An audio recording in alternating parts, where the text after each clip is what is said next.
This conference will now be recorded. Welcome to all participants in R.K. Talreja College. Just one request to everyone that please enter with your name only, whatever your genuine name is there. Don't start with your Dell caller name or something like that. And please mute yourself as well as please keep your camera off.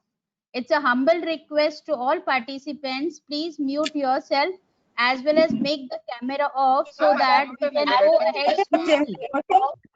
Thank you, everyone. We'll start the thing. I'm just calling Mr. Naresh Bhatia, sir. He will start the session.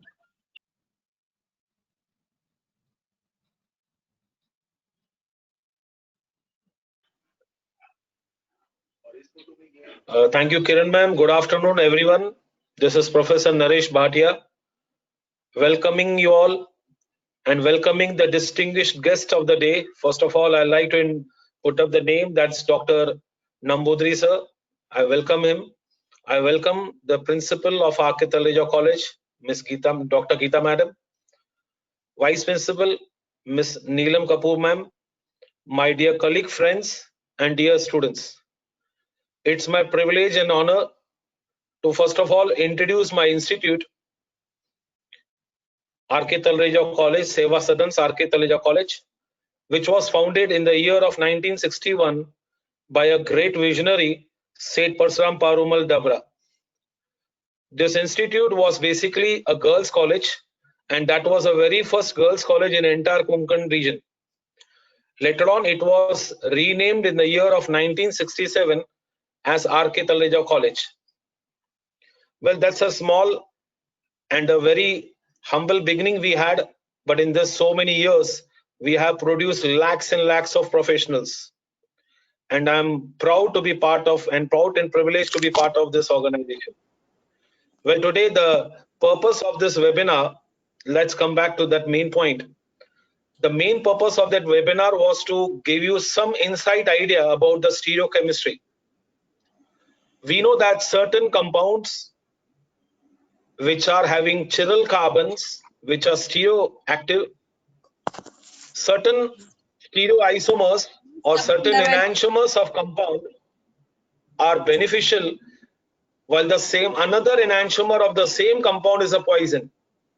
And that stereoselectivity, which plays a very important role, particularly in the medicine, particularly in the medical field, is a very crucial thing we wanted to discuss.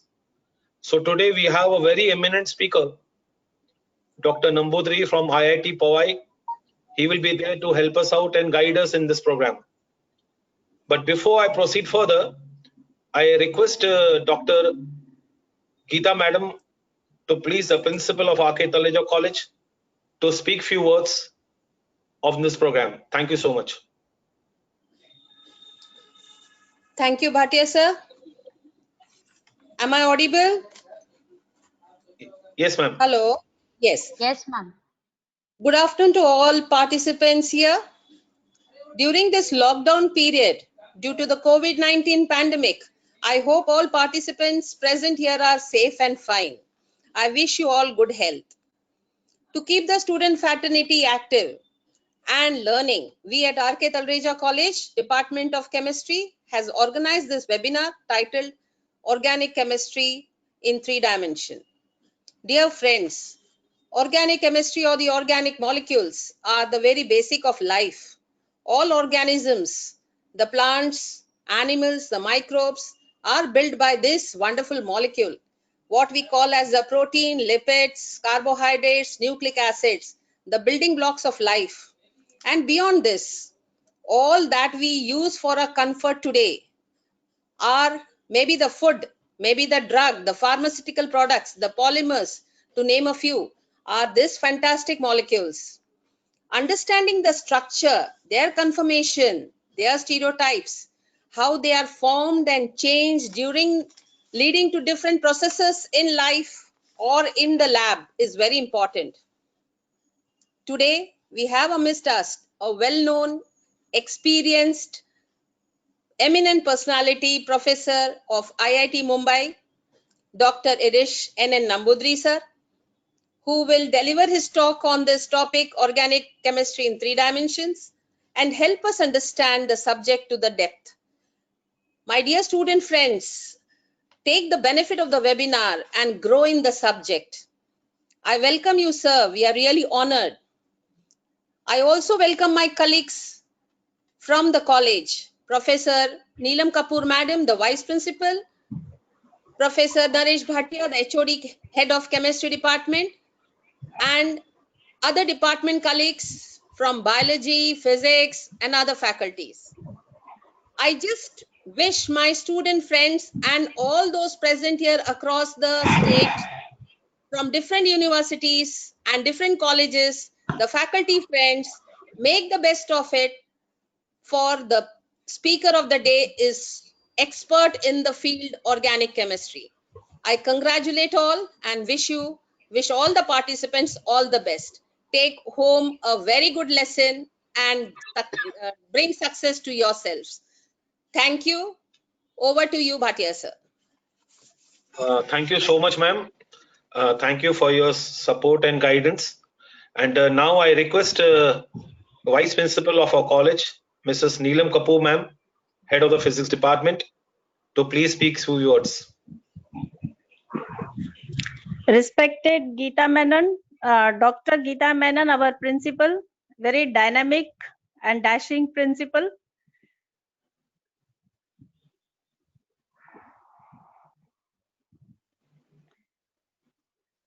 HOD of the chemistry department, Naresh Bhatia sir, and the eminent speaker of the day, Nambodiri sir. All my colleagues, students, good morning to all. It is now crossed to good afternoon, so good afternoon to all. Though it is a lockdown period, but we should not restrict ourselves and continue our learning. With that purpose, all these webinars are conducted. So let us learn something new today. I congratulate and thank chemistry department for organizing this event. All the best and thank you. Thank you so much, Neelam ma'am. And now I just request Radhamani madam to take over the program, introduce the guest, and just move ahead. So thank you so much. And Radhamani ma'am, please come in. Good afternoon. Today we have a speaker, Professor Dr. Rishi Nambodiri from IIT Mumbai, with vast experience in the field of academic, research and industry. He has done his PhD from IISc Bangalore and postdoctoral experience from Israel University, North Texas and Columbia University. His research interests include organic synthesis, development of new synthetic methodologies, asymmetric catalysis, and so on. He is also a recipient of Chemical Society of India Bronze Medal.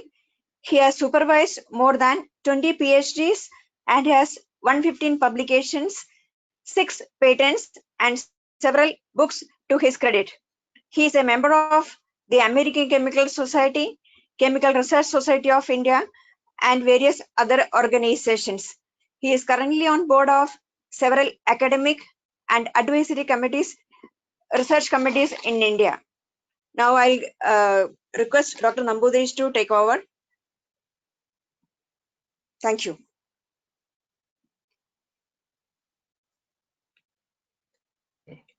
Thank you, Dr. Radha Nair, for your kind introduction. And good afternoon, everyone. Am I audible? Yes, sir. Okay. Yes, sir. At the outset, I would like to thank the principal, Dr. Geeta Menon, Vice Principal, Dr. Neelam Kapoor, Head of Chemistry, Dr. Bhatia, other colleagues, the administration, management of the college, and all the other participants. Now let me share the screen.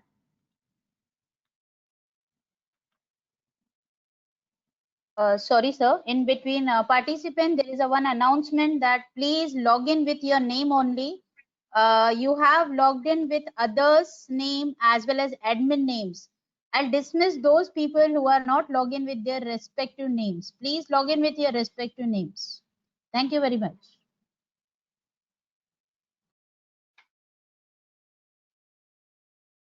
Is my screen visible? Yes, sir. Okay.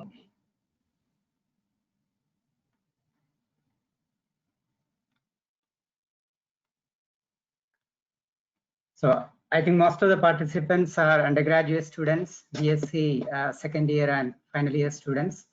So I have chosen a topic, organic chemistry in 3 dimensions, which seems to be very relevant to their BSc curriculum.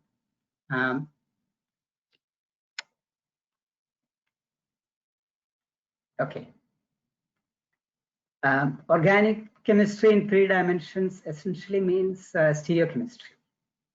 Stereochemistry is very important in different branches of chemistry: organic, inorganic, physical, analytical, and biochemistry. Stereo, the word Greek, stereo means solid. And if one is interested in counting the number of stereoisomers or compare the energies of different isomers and their physicochemical properties, then you are dealing with static stereochemistry, the thermodynamic aspect. But if you are interested in stereochemical requirements of chemical reactions and their outcome, then you are dealing with dynamic stereochemistry, and we can say the kinetic aspects, the rates. Now, we can gain valuable insights into stereochemical aspects through quantum chemical calculations and also by various spectroscopic studies. So today, for the benefit of the BSc students, I would be discussing chirality, symmetry, configuration, conformation, and different stereoisomers and their properties and possible applications in everyday life. So let me start with a historic perspective. More than 2000 years ago, Archimedes, the great Greek mathematician, has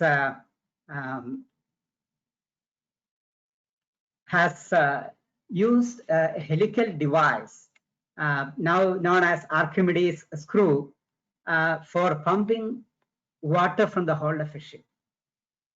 So he has demonstrated that rotation of a chiral object of this type could affect translation.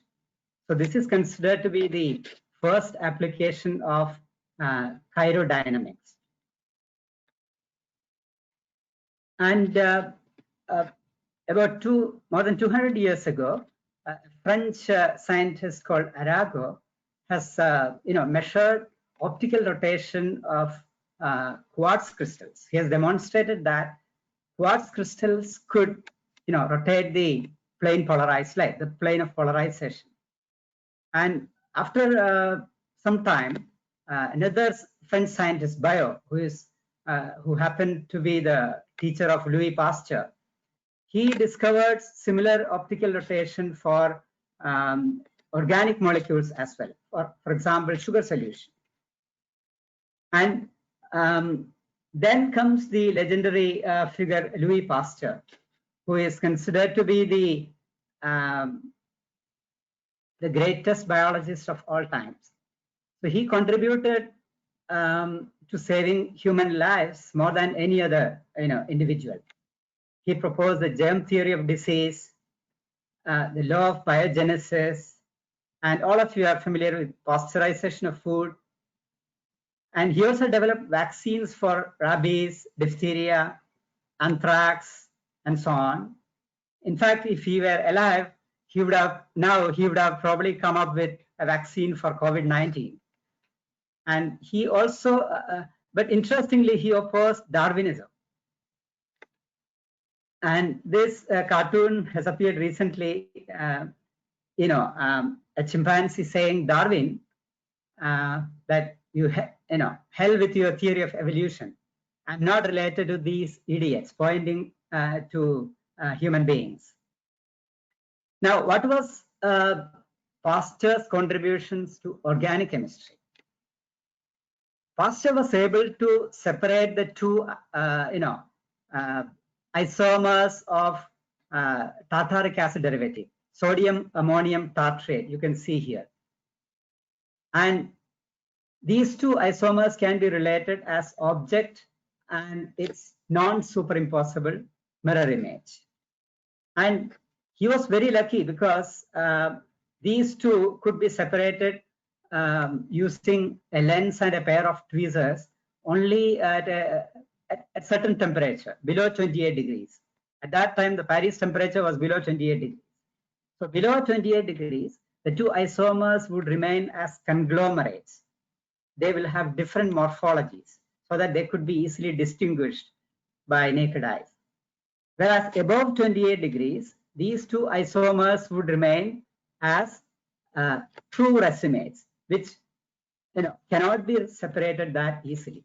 So there's a saying, luck favors the prepared mind. So Pasteur was very lucky to have these two isomers as conglomerates rather than true racemates. And later, at that time, the term chirality was not used in the literature. The term used by Pasteur and others was dissymmetry. But it was Lord Kelvin who came up with the word chirality, and which is being used even today. So chiral means if an object and its mirror image are non-superimposable, then we call that object chiral. Now, we see chiral and achiral objects in our everyday life. For instance, take our own hand. The left hand is a non-superimposable mirror image of the right hand. Therefore, our hand is chiral. But if you take some other objects, like a pair of socks, these two are interchangeable. Therefore, this is achiral. In other words, one is a superimposable mirror image of the other. We see many other objects in our everyday life that are achiral. For example, this ladder, this has a plane of symmetry. Similarly, this fork, this table, this spoon, all these are achiral because of the plane of symmetry. So one half is a superimposable mirror image of the other half. But if you consider these screws, then these are, chiral, because one is a non-superimposable mirror image of the other, left-handed and right-handed screws. Now, what are other elements of symmetry other than, plane of symmetry? Center of symmetry. You may be familiar with center of symmetry or center of inversion or inversion center. So if you draw a line from the center of the structure molecule on either side, at equal distance, you will encounter identical atoms or groups. Then we can say that structure or molecule has a center of symmetry. And suppose you rotate a structure and by certain degrees, say 180 degrees, and you get an identical structure, then we can say that has an axis of symmetry. So in addition to axis of symmetry, this also has plane of symmetry. But axis of symmetry alone doesn't destroy chirality. Remember, both plane of symmetry and center of symmetry will destroy chirality, but not axis of symmetry alone. Now you can also have an alternating axis of symmetry. That means you rotate a molecule by certain degrees, say 180 degrees, and then you reflect. You take the mirror image, so you get the identical structure. in such cases also the molecule is, achiral.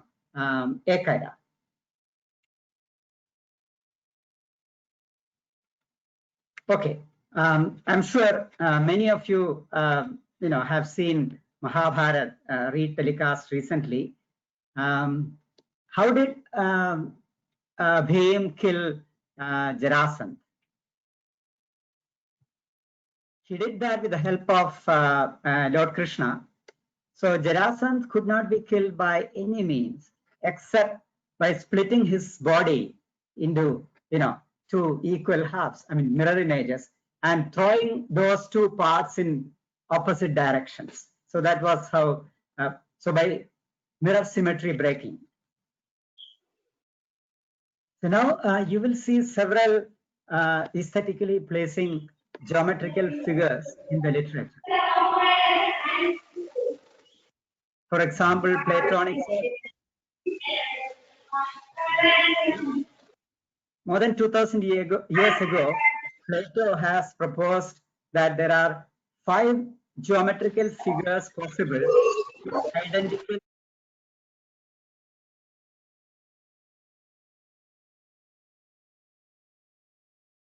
and dodecahedron. Am I audible? Yes, sir. Okay. So, in fact, 3 of them can have hydrocarbon analogs, and those have been synthesized: tetrahedron, cubane, and dodecahedron. The other 2 cannot have hydrocarbon analogs because of valency restrictions, but these 2 can have, inorganic metal complexes. Now, way back, Van Hoff and Liebel independently, have suggested that if there are 4 groups attached to a carbon, that means if carbon is saturated, then it is tetrahedral, not planar. And if those 4 groups are different like this, then that carbon center is chiral. And depending upon the atoms attached to that chiral center, you can assign the priority, which we will come to in a moment. And such a priority sequence was proposed by Kahn, Ingold, and Prelog. And I'm sure you're also familiar with these terms by now. Optical isomers are basically enantiomers.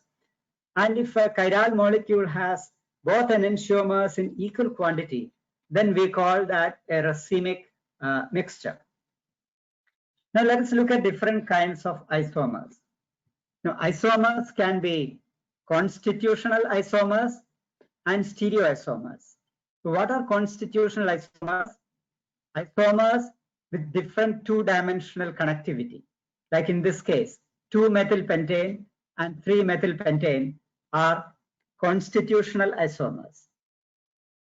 But you can also have stereoisomers, as we have seen in the introductory slide. If the atoms or groups are arranged differently in 3 dimensions, then we call them stereoisomers. So the stereoisomers can be conformational isomers, which can be normally interchanged by rotation of a bond, whereas configurational isomers can be normally interconverted by breaking of a bond under normal circumstances.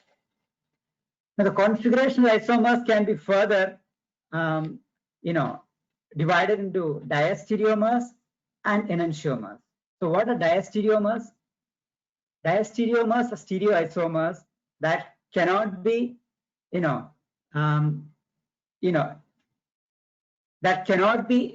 compared as objects and mirror images, or enantiomers.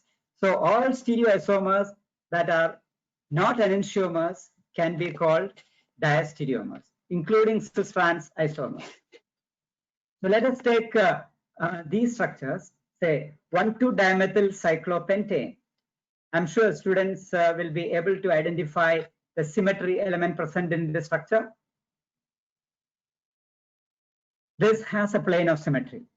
The 2 methyl groups are on the same side, and this has a plane of symmetry. Therefore, it is achiral. Whereas this isomer, the two methyl groups are on opposite sides of the cyclopentane ring, and therefore this is, trans and chiral. This doesn't have a plane of symmetry or center of symmetry. It only has an axis of symmetry, and I'm sure most of the students will be able to identify the axis. So this has a C2 axis. Now, what is the element of symmetry present in this, animal? I'm sure most of the students should be able to answer. So this has a plane of symmetry. So we can call it a meso, because one half is roughly the mirror image of the other. Now let us take cis-trans isomers, geometrical isomers. So cis-2-pentene and trans-2-pentene. So these are also diastereomers. I told you isomers that cannot be related as enantiomers are all diastereomers. Now, again, let's come back to chiral center, that if 4 different groups are attached to a carbon, A, B, C, D, we have seen that carbon is a chiral center, and its mirror image, it is non-superimposable with its mirror image, right? And you can use such a tetrahedron to, to represent such chiral structures and molecules. You can also use tetrahedra to explain olefins and aldenes. So this olefin can be, shown as fusion of 2 tetrahedra. The carbons are at these, junctions. Here it should be AA and BB, like here. So you can see here the 2 A's are in the same plane and 2 B's are also in the same plane. So there's a plane of symmetry, and therefore it is achiral. Whereas if you take alene, here again you have 2 AAs and 2 BBs. This is, some may think that this is achiral, but you will notice from this, representation that the 2 A's are not in the same plane. So this can be shown with 3 tetrahedra fused, and these 2 B's are also not in the same plane. So there is no plane of symmetry or center of symmetry. There is only an axis of symmetry. Therefore, this AA, BB type allenes are chiral. Now let us look at how to, use projection formulae to, explain the structure and stereochemistry. Let's take a simple, structure like molecule, like glyceraldehyde. Glyceraldehyde is considered to be the parent of all sugars, and in Fischer projection, the most oxidized carbon is kept at the top, and then this is the chiral center, and so the groups at the top and bottom are considered to be below the plane with dotted lines, and groups horizontally are above the plane. And you can also, for simplicity, draw it like this. And now you can draw such Fischer projection for not only for glyceraldehyde, but higher homologues of sugars as well. Now, if the hydroxy group is to the right, then we call it D-glyceraldehyde, capital D, and if it is to the left, then it is L-glyceraldehyde, capital L. Now, in other sugars as well, if the hydroxy group at the highest numbered chiral center is to the right, then it is D-glyceraldehyde. If it is to the left, then it is L-glyceraldehyde. So similar approach can be adopted for amino acids as well. So carboxylic acid at the top. Here, in this case, the amino group is to the right. Therefore, it is D amino acid. And here it is to the left. Therefore, it is L amino acid. And I'm sure most of the students know that all the naturally occurring sugars are D sugars, and all the naturally occurring amino acids are L amino acids. I happened to visit Brazil some time ago, and I saw my host picture on his table, and his name is Antonio Luis Braga. And to my amusement, I saw the mirror image of his picture as well on his table, and he captioned it Antonio D. Braga. So both L and D remind us of the, the relative configuration L and D. Okay, now let us see how we assign absolute configuration. Again, suppose that 4 different groups are attached to a chiral center. The groups are 1, 2, 3, 4. You hold the model or the molecule such a way that the group of lowest priority based on atomic number of the atom connected away from us, and then look at the priority, you will see that it is clockwise. 1, 2, 3 is clockwise. Therefore, the configuration is R, rectus. And let us take an example. So R means right turn, yes, sinister means left turn. Let us take this example. So your hydrogen is the smallest group that is away from the viewer. And the priority is like this: hydroxy, bromo, ethyl, then ethyl. So it is clockwise. Therefore, the absolute configuration at the carbon center is R. And in this case, the priority is for bromine, then ethyl group, then methyl. So it is counterclockwise. Therefore, the absolute configuration is yes. And you can view, how to view it is shown here. The configuration here is S in the 3-dimensional structure. You can convert that to Fisher projection. As I told you, the vertical groups are below the plane and horizontal groups are above the plane. So the configuration is yes. 1, 2, 3 is counterclockwise. On the other hand, here, 1, 2, 3 is clockwise. Now, there are certain restrictions while handling Fisher projection. It is only for Fisher projection. You can make a 180-degree rotation of the projection without changing the configuration. So configuration remains R even if you make a 180-degree rotation. But suppose you make a 90-degree rotation, then that is not permitted. So it's a forbidden operation because the configuration will change from R to S. And there are 2 more operations that are not permitted. One is vertical flipping and also horizontal flipping. So if you flip the projection either vertically or horizontally, then you would be changing the configuration from R to S. So these are forbidden operations in Fisher projection. So a 90-degree rotation and flipping vertically or horizontally are not permitted, whereas a 180-degree rotation is a permitted operation. Now you can also convert Fisher projection to other projection formulae like Sohorst and Newman. And there is an inherent disadvantage with Fisher projection. In Fisher projection, the groups are eclipsed. The hydroxy and bromine are eclipsed. Similarly, these 2 hydrogens are eclipsed. The 2 methyls are also eclipsed.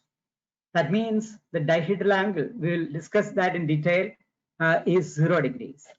So you can convert that into a Sohorst projection first by elongating the bond, so the central bond, and then a 60-degree rotation of one of the carbons. So now you have converted an eclipsed Sohorst conformation to a staggered Sohorst conformation, which is much easier to visualize. You can also convert a Fisher projection to a Newman projection. Here it is eclipsed. Again, dihedral angle is 0 between the closely lying groups.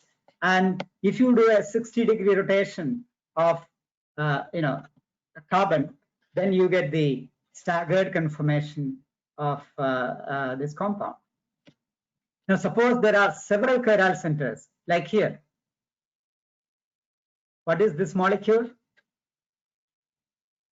I'm sure students would know it is glucose.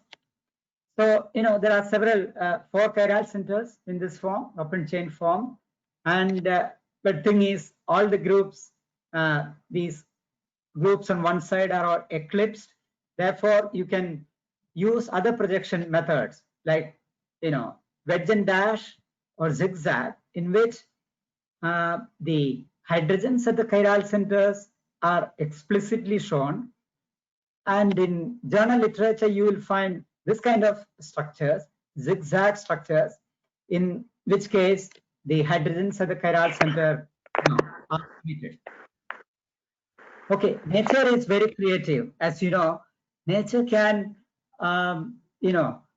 create chiral objects, creatures with homochirality. That means chirality only in one form. And this is an example of a snail in the right-handed form. Okay, now let us switch gears to conformational isomers. And as I told you earlier, conformational isomers can be interconverted without breaking the bond. It's only flipping. By rotation, you can interconvert conformational isomers. Whereas configurational isomers can be normally interconverted only through bond breaking. Of course, there are some exceptions. Now, before we discuss conformational isomerism, let us look at some basic parameters. If you have a diatomic molecule, AB, then you need to worry about only bond length, R. But if you have a triatomic molecule of this type, ABC, then in addition to 2 bond lengths, you also have a bond angle, theta. Now, suppose you have a tetraatomic molecule of this type, ABCD, then there are 3 bond lengths. You also need to worry about 2 bond angles, theta 1 and theta 2. There's a third parameter, which is rotation about this bond BC, a torsional angle or dihedral angle. So how do you relate atoms or groups A and D? And that is by using through torsional angle or dihedral angle. So what is dihedral angle? Dihedral angle is the angle between planes ABC and BCD. If it is from left to right, it is positive, or planes ABC and BCD. If it is from left to right, then it is, right to left, then it is negative, which is only of academic interest. Now, let us look at conformational isomers. As I told you, a simplest example is ethane. So this is a Newman projection of ethane. The most stable conformation, because you can see that all the hydrogens are staggered and the dihedral angle between these 2 hydrogens is 60 degrees. Between these 2 hydrogens, it is 180 degrees. And if you rotate the one carbon by 60 degrees, then you will get this eclipsed conformation, which is highly unstable, which is an energy minimum. If you do a potential energy profile, you will find that the staggered, this is an energy maximum. The eclipsed conformation is an energy maximum, whereas the staggered conformation is an energy minimum. Now let us look at some cyclic structures. Let us start with cyclopropane. All the 3 carbons are saturated carbons. So the desired bond angle is 109 degree 28 minutes, tetrahedral angle, but the bond angle of cyclopropane is 60 degrees. That means there is an angle strain of 24 degrees 44 minutes, because an angle is formed by 2 bonds. In cyclobutane, the angle strain is relieved to some extent. Its strain is only 9 degree 44 minutes. The angle is 90 degrees. The strain is very minimum. In cyclopentane, only 0 degree 44 minutes. And if you consider planar cyclohexane, the strain increases in the other direction. So this strain is called Bayer strain. And if you compare the heats of combustion, even though heats of combustion increase as you go from cyclopropane to butane to pentane and cyclohexane, the heat of combustion per methylene decreases. That means cyclopropane is the most energetic per methylene, and that is because of the strain. And it is not only the angle strain, but there is another strain as well.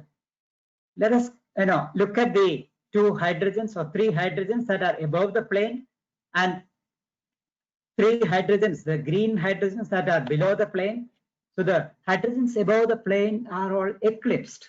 The dihedral angle is 0 degrees. Similarly, hydrogens below the plane are also eclipsed. Dihedral angle is 0 degrees. So that strain also contributes to the total strain, that is torsional strain. So cyclopropane cannot have a non-planar structure, whereas cyclobutane can have both planar structure with an angle of 90 degrees, in which case the hydrogens above are all eclipsed. Similarly, hydrogens below are also eclipsed. Whereas in the staggered or the puckered conformation, there is a slight increase in the angle strain, 2 degrees, whereas there is a lot of relief from the torsional strain. Now hydrogens are now staggered. Now let us take cyclopentane. The planar form, even though the angle strain is less, there is severe torsional strain because all the blue hydrogens are all eclipsed. Similarly, all the green hydrogens are also eclipsed. But if you take the non-planar conformation of cyclopentane, such as this envelope conformation, where 4 carbons are in one plane and the 5th carbon is outside the plane, it is quite stable. The hydrogens are all staggered. Similarly, the half-chair conformation, in which 3 carbons are in one plane and the 2 other carbons are in a different plane, that is also quite stable. Now, these 2 envelope and half-chair conformations undergo very dynamic interconversion, and makes the system very stable, and the planar form is highly unstable. Now let us take the benchmark example, cyclohexane. You know that the chair conformation is the most stable for cyclohexane, and these are the axial hydrogens compared with the axis of Earth, and these are the equatorial hydrogens again compared with the equator of Earth. And in cyclohexane chair conformation, all the hydrogens are staggered. There is not much, bond pair repulsion except 1-3 interactions. That is very clear from the Newman projection. So the dihedral angle between these 2 hydrogens is 60 degrees. Between these 2, it is 180 degrees. And there is only 1-3 interaction, which is quite, far, and that can be tolerated. But if you take the both conformation of cyclohexane, there is severe eclipsing interaction. As you can see here, the bond pair repulsion is at a maximum. And in addition to that, you can see this kind of flagpole interactions, compared with the flagpole of a ship. Whereas in the twist boat conformation, as you can see here, to some extent the angle and torsional strain are, relieved. Now, if you take these 2 forms of cyclohexane, the chair conformation, these 2 undergo interconversion about 1 million times per second. And that interconversion takes place through several, species, unstable species. Some of them are energy maxima, for example, this half chair, and this is quite stable species, the twist boat. Then the boat conformation, which is again a maximum, and then the mirror image of the twist boat form, minimum. Again, the mirror image of the half chair form, maximum, and then back to the chair conformation. So this happens 1 million times per second at room temperature. Now it's interesting to stretch our imagination as far as chirality is concerned. There is no concrete evidence for the existence of a mirror image of our Mother Earth. Of course, some scientists have proposed that there could be a mirror image Earth in some other galaxy, but there is not sufficient evidence. But suppose that a mirror image Earth does exist. What would be the handedness of the people here? So on our Mother Earth, 95% of human beings are right-handed and only 5% are left-handed. So on the mirror image Earth, it's possible that 95% of the people could be, left-handed and only the 5% right-handed. Okay, then let us look at some more complex molecules. These are not very complex. These we come across such molecules in our everyday life, cellulose and starch. What is the stereochemical difference between cellulose and starch? So cellulose is a polymer of beta-D-glucopyranose. You can see that the two glucose units are linked through an oxygen using two equatorial bonds. Now you are familiar with equatorial bonds, whereas in starch there is one axial bond and an equatorial bond. So starch is formed, it is a polymer of alpha-D-glucopyranose. So, and you can also visualize the three-dimensional structures of cellulose and starch, which are formed, through extensive intermolecular hydrogen bonding. Now let us also consider some synthetic, polymers. Dr. Menon was referring to polymers in her introductory speech. Now, if you look at the substituents, the methyl groups are, randomly oriented here.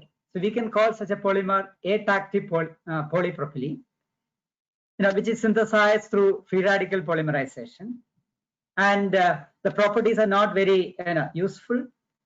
Whereas suppose that the methyl groups are oriented in a regular fashion, all of them on one side, so which is a stereoregular polymer. And such polymers are called isotactic, synthesized through coordination polymerization. Then you can also have the substituents, the methyl groups, organized, in a regular manner, but one below the plane and one above the plane. You can see alternating. And such polymers are called syndiotactic polymers. So isotactic and syndiotactic polymers have well-defined, physical properties. Now again, scientists have the limitation to stretch our imagination. Without sufficient concrete evidence, we would not, propose a theory or publish our experimental results. Whereas, the writers and philosophers have the freedom. Here, Lewis Carroll, the author of Alice in Wonderland, imagining that Alice is crossing into the mirror world. So we have seen killing of Jarasandh. Similarly, its mirror symmetry, breaking. So if you interconvert one isomer to another, its enantiomer, basically we are breaking the mirror symmetry.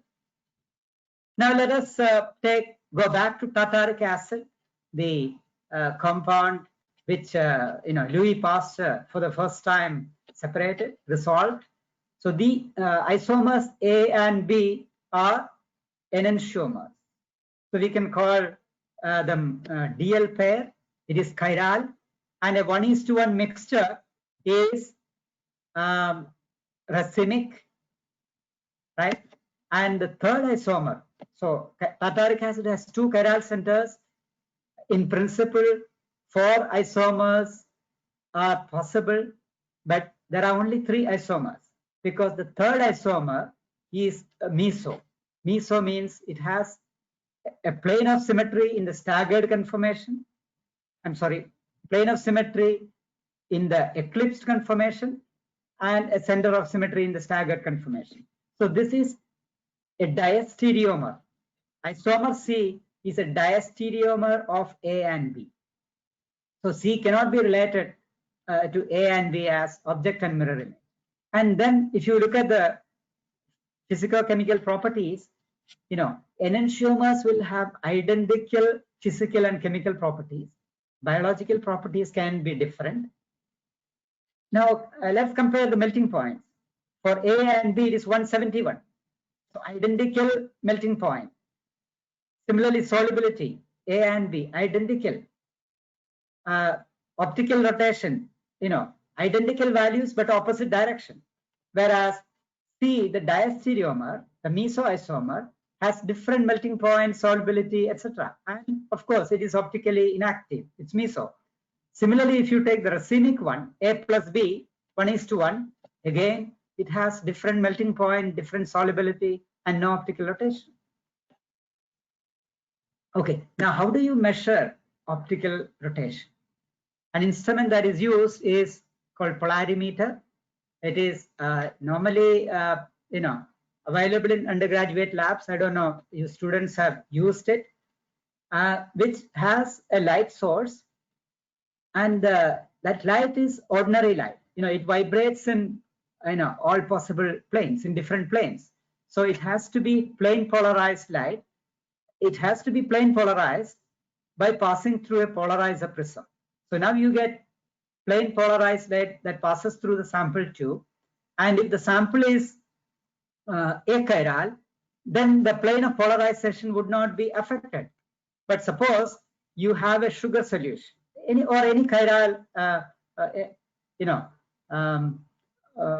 substance, an enantiomerically enriched substance, then the plane of polarization would be rotated by a certain angle called alpha. So that is your optical rotation. So that optical rotation can be measured and then converted to specific rotation by dividing with the path length L of the sample tube and the concentration of the sample.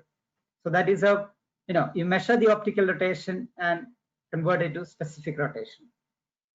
And so you can also calculate the enantiomeric excess of a sample. A sample may be chiral, but non-racemic. Non-racemic means the two enantiomers are not equal. Suppose it is a 75-25 mixture. Then by subtracting 25 from 75, you get the enantiomeric excess. That means that sample has 50% enantiomeric excess. Remaining 50% is racemic.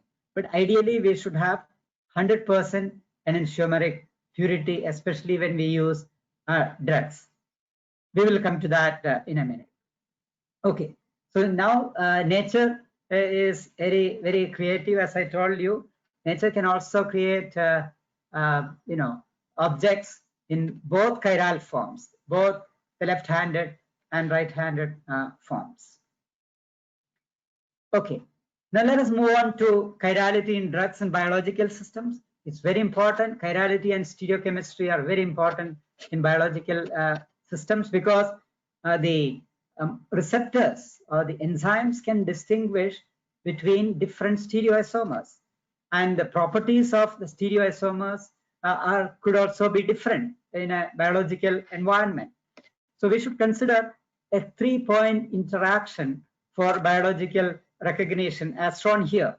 Suppose you have a chiral molecule and the 3 ligands, these are the 3 ligands attached to the chiral center, and that should fit in perfectly to the 3 pockets of the receptor or the enzyme, like a lock and key mechanism.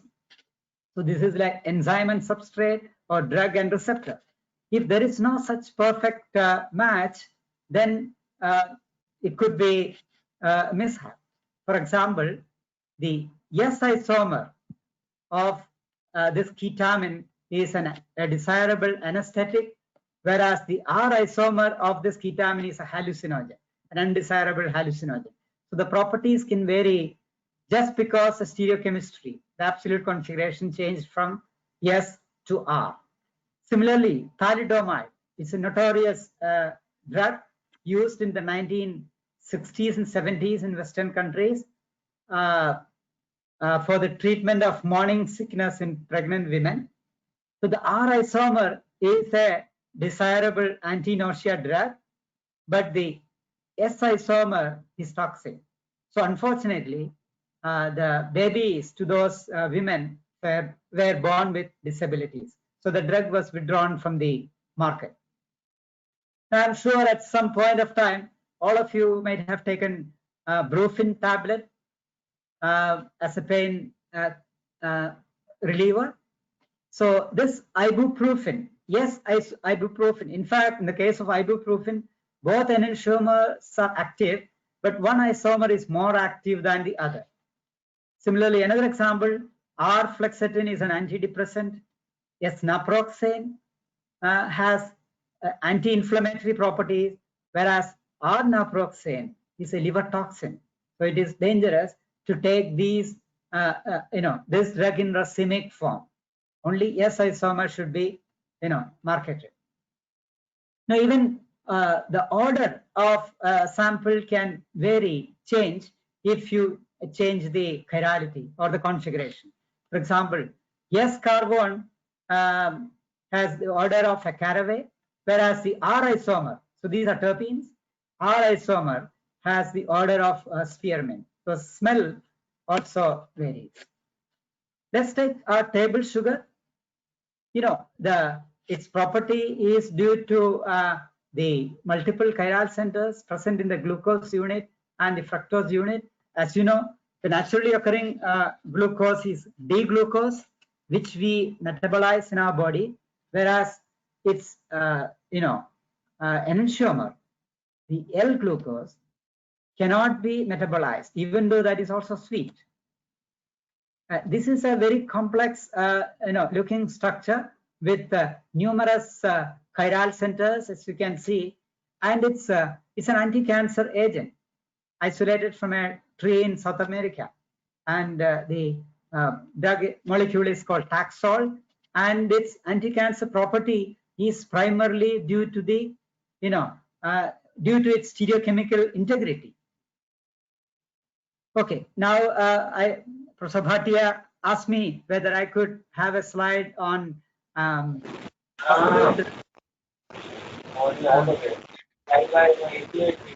Yes, sir. Absolutely no problem. You can proceed, sir. Okay. So this is probably the last technical slide. Okay. As most of you know, there is no effective drug in the market for the treatment of COVID-19. We are all waiting for vaccine to be developed, but at the same time, scientists are attempting to repurpose certain existing drugs for the treatment of, at least to get some relief from COVID-19. And if you look at the structures, if the structures are clear on screen, many structures have, chiral centers, and single stereoisomers are also shown. For example, remdesivir, this darunavir, many of them, ruxolitinib, even the thalidomide is also here. So all these have chiral centers, and single stereoisomers are not. So it seems that the stereochemistry is very important for their biological property as well. And some others have stereo centers, but the stereochemistry is explicitly not shown. For example, hydroxychloroquine, HCQ, which is originally an anti-malarial drug. So, as I told you, many drugs that are used as anti-malarials and also as anti-inflammatory drugs are being tried for the treatment of COVID-19. Okay, now, numerous scientists have worked on developing chiral molecules for, diverse applications, including chiral drugs and pharmaceuticals, and several of them have, received Nobel Prize as well. And a pioneer synthetic organic chemist in the last century was Robert Woodward, who got Nobel Prize in 1965. He synthesized several complex natural products. H.C. Brown, who is well known for developing boron reagents, hydroboration, he received Nobel Prize in 1979. Then these three scientists, Knowles, Noyori, and Sharpless, have got Nobel Prize in 2001 for developing several oxidation and reduction methods to synthesize chiral molecules in enantiomerically pure form. Then Chauvin, Debs, and Schrock received Nobel Prize for developing metathesis reactions. And more recently, Heck, Negishi, and Suzuki got Nobel Prize, that is in 2010, for developing several metal mediator reactions. So all of them worked on synthesis of chiral molecules in enantiomerically enriched form. Now, if you look at this, this is an edible vegetable found in, it looks like cabbage, found in Australia. It has helical chirality if you look at it carefully. Now, if you take a subsection of this structure, even that is chiral. That also has helical chirality. And if you take a small segment of it, even that is chiral. So this has different levels of chirality. Again, a wonderful, creation of nature. Now let me come to the concluding, slides. So these two are different views of our IIT Bombay campus, located in Powai. This is near our guest house, and this is a long corridor we call Infinity Corridor. This was recently reconstructed, and most of the academic departments are connected to this corridor. So in monsoon, students can move from one department to the other, and also to the lecture hall complex without facing the rain. And this is one of the hostels, in fact hostels 12 and 13, overlooking the Powai Lake. And on the other side of the lake, you can see this neighborhood, very expensive Hiraundani Gardens. Many multinational companies have their offices in Hiraundani, and real estate prices are also very high. And we have seen a corridor. At the center of that infinity corridor, we can see these inscriptions in Sanskrit, which reads Jnanam Paramam Dheyam, which means knowledge is the supreme goal. So creation of knowledge is our main objective. So as many of you may know, there are now many IITs in India. In fact, there are 23 IITs. Some of them are very new. Almost every state except the northeastern states has, and our IIT is in fact 3 years older than your college. It was founded in 1958. And now I'm sure it's lunchtime for all of you. All of you are hungry. All I can offer you is an e-apple. So this is a way of cutting an apple to homochiral halves of an apple. I told you earlier that homochirality is very important in nature. All naturally occurring sugars are D isomers. Similarly, all naturally occurring amino acids are L isomers. So without that homochirality, probably there would not be life. Now let me leave you with a philosophical question. Again, you can see that here the right hand is drawing the left hand. Similarly, the left hand is drawing the right hand. So this is a picture from a Dutch artist M.C. Escher's book. So which hand started first? So this is relevant to our origin of life as well. There are two schools of thought. One school thinks that the life originated in racemic form, and then at an advanced stage, a natural selection took place, an enantiomeric enrichment took place. And another school thinks that first,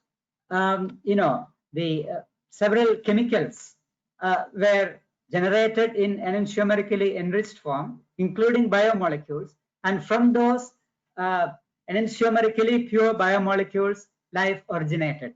So there is no, conclusive evidence for either of the, thoughts, and it's probably a question that doesn't have a satisfactory answer. Now, thank you very much again for your attention and patience. If you have any questions, I will try to answer. Thank you. Thank you all. Thank you, sir. Thank you so much, sir. And I request Mamta ma'am to please carry further. Thank you, sir. Thank you for your very knowledgeable and lucid language which you used, and the examples you gave for in our everyday life was very wonderful. Thank you. And Thank you the very knowledge much. which you shared with us, was very helpful for all the participants. I suppose, as organic chemistry is in three-dimensional, is highly applicable in all fields of chemistry, in research, in synthesis of new drugs, which is the Thank you. need of an hour. I think there Thank are very few questions because your explanation was very simple and Thank many have understood it. Sir, there's one question: how to separate and characterize the chiral molecule? How to separate? And characterize. Oh, yes. As I told you, it depends on chiral. So a chiral doesn't mean it is enantiomerically pure. It could be a 1:1 racemic mixture. So, and there are, the racemic itself can be of three different kinds. One, I told you, conglomerate. The two enantiomers, can have different morphologies, as in the case of, tartrate. So such enantiomers can be separated physically by using a lens and a pair of tweezers, as Pasteur did. So they can be physically separated because they have different morphologies. They have different outward appearance. Whereas, so the process is called resolution. You're resolving a racemic mixture. But you can also encounter, you may also encounter a true racemate. A true racemate means object and its mirror image. That means that two enantiomers can be in pairs up to the unit cell level. If they are pairs up to the unit cell level, then it is not easy to separate by such physical methods. In such cases, you can use another chemical which is already enantiomerically pure. You can use it as a catalyst or use it as an auxiliary. So that will selectively convert one of the enantiomers to another derivative, right? So one of them will be left behind.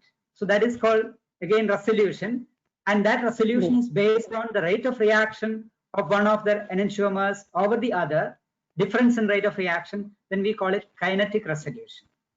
So you can use chemicals as catalysts, auxiliaries for such a separation. There's a third kind of racemic mixture also, which is called a solid solution. For example, camphor is a solid solution. Both enantiomers are present in 1:1 ratio, but will not have the properties of either a true racemate or a conglomerate. Did I answer the question? Yes, sir. Yes, sir. So one more question. Do latent heat of vaporization change the chirality of the molecule? Latent heat of vaporization. I don't think it will change the chirality of the molecule. No, you can vaporize, you can sublimate a molecule. That would not change the, chiral. Normally, if the chiral center is stable enough, it would not change. The chirality of certain compounds may change if you heat. because inversion can take place. You know, without bond breaking also sometimes chirality change, as in the case of phosphorus centers, sulfur centers, etc. Whereas the carbon center is quite stable compared to phosphorus and sulfur centers. So I don't think the chirality would change. And if you have, say, if your chiral center is an enolizable carbon, in such cases it would change. Okay, okay, sir. Thank you so much, sir. Thank you so much. Let us have an official vote of thanks. Good afternoon, everyone. I'm honored and lucky to have the opportunity to give vote of thanks on this special day. Respected Principal Dr. Geeta Menon, respected Vice Principal Dr. Neelam Kapoor Madam, and our guest of the day, Dr. Irish Nambodikar sir, and my head of department, Professor Bhatia, and all the heads of various departments, my honorable professors, and my dear friends. I deem it a great honor to propose the vote of thanks to all those who have helped us in making this webinar such a resounding success. We are very grateful to our organization who always supports us and motivates us for our various activities. I would like to thank our principal for her moral support and guidance which she gives us every time. I'm very happy to express vote of thanks to all our staff members, my department, and our technical team to make this webinar a great success.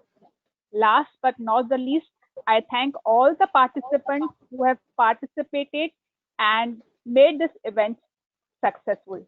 Once again, I thank one and all. Stay home, stay safe. And there's an announcement. Please fill the feedback form and then leave the meeting. Thank you so much. Thank you very much for your attention and patience once again. Thank you, sir. Thank you. Thank you, sir. Thank you so much, sir. Thank you, sir. Yeah. Thank you, sir. Thank you, Nambudri sir. Thank you so much, Dr. Geeta Menon. It was very nice, sir. It is part of biology too. So I was interested. Okay. Okay, sir. Thank you. It was very, it was very easy explanation. Very easily you explained. I am from organic and it was very easy explained. And the examples which you gave, even I liked it. Okay, thank you very much. Students are BSc students. I thought they should not think that stereochemistry is a dry subject. That's why I chosen. Now I think they will have a liking for stereochemistry because students get afraid of hearing stereochemistry. Yeah. Okay. Thank you. Thank you. Bye bye. Thank you. All the best. All the best to your college. Thank you for coming in a short span of time and encouraging the students. Okay. I'm sorry I have taken more time at this lunch. Probably. Okay, you're in time. You're in time. Everything was in time. Okay. Thank you. Thank you. Shall I disconnect? Yes, sir. Thank you, sir. Thank you, everyone. Participant, you will get the feedback form in your WhatsApp group. You have to just fill that feedback form, please. Thank you to all. Telegram group. Well, thank you so much to all the core committee who are technical team, Geeta ma'am, Neelam ma'am, practically everybody, Kiran, Bharat, wonderful. We had a wonderful session, wonderful cooperation from all of you. May God bless us all. Thank you so much again. Thank you, sir. Thank you, ma'am. Thank you, ma'am. Thank you so much. Without your support, it wouldn't be possible for us because we were not so techno savvy. Thank you, ma'am. Yeah. Thank you, everyone. I'm Neelam ma'am, learning. wonderful. I'm learning. Yeah, participants, please fill up the form in the Telegram group. You will get the feedback form in Telegram group. Thank you, sir. Thank you, Bhatia sir. Thank you, ma'am. Thank you all. And Bye. thank you. We'll leave. Okay, Kiran, fine. we'll leave. Fine.